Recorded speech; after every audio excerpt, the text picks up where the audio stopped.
Alors aujourd'hui, dans le cadre de notre séquence Teenage Jobs, on va travailler sur les pronoms interrogatifs composés.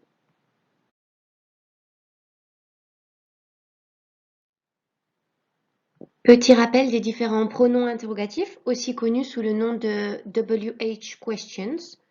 Vous connaissez bien sûr what, qui veut dire quoi, where, qui veut dire où, when, qui veut dire quand, who, qui veut dire qui, why, qui veut dire pourquoi, which, qui veut dire lequel, et enfin how, qui veut dire comment. Dans le cadre des pronoms interrogatifs composés, on va se focaliser aujourd'hui sur how. How signifie comment. Il questionne sur la manière de réaliser quelque chose ou tout simplement la manière de suivi de l'adjectif ou de l'adverbe qui le suit. On peut créer de nombreux pronoms interrogatifs composés grâce à how, parmi lesquels how old, how long, how often, how far, how soon, how tall, how many et how much. Mais alors, qu'est-ce que ça signifie?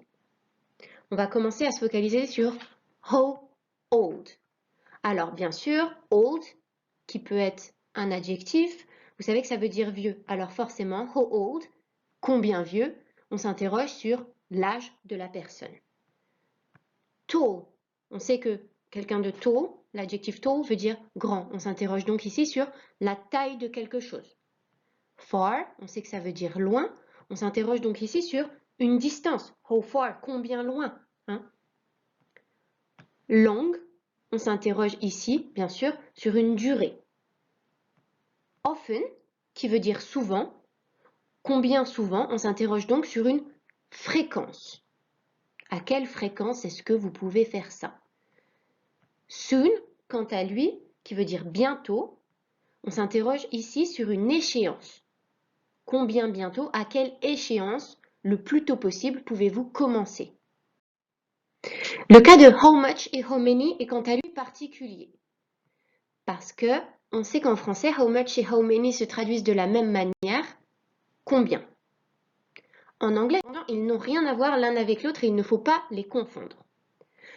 How many s'emploie pour une question sur une quantité dénombrable, c'est-à-dire que l'on peut compter. How many, il est toujours suivi d'un pluriel. Alors quelque chose que l'on peut compter, ça peut être des bonbons dans sa poche. How many candies do you have in your pocket? Ça peut également être les chiens qu'on promène. How many dogs can you walk? Combien de chiens peux-tu promener? How many times should I ask you to stop? Combien de fois devrais-je te demander d'arrêter ça? Tout ça, c'est des choses qu'on peut compter sur les doigts de sa main.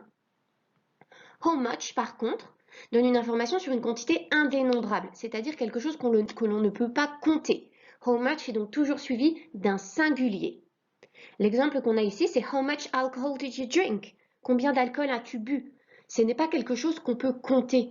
On ne va pas dire un alcool, deux alcools, trois alcools. On peut compter les verres, mais dans ce cas, ce sera how many glasses.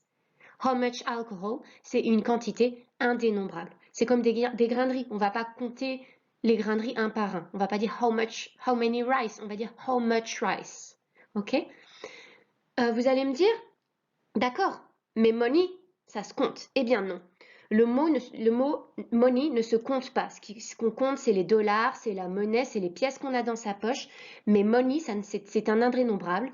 Donc, on va utiliser how much pour aller avec money. How much would you pay me, par exemple? Combien me paierez-vous? C'est la seule exception qu'il y a entre how much et how many. On peut bien sûr rendre des quantités indénombrables dénombrables. On vient de le faire avec alcohol. On parle en glasses ou drinks. On peut également le faire avec money. On va parler en billets au lieu de parler d'argent en général. Et voilà, c'est tout pour moi aujourd'hui.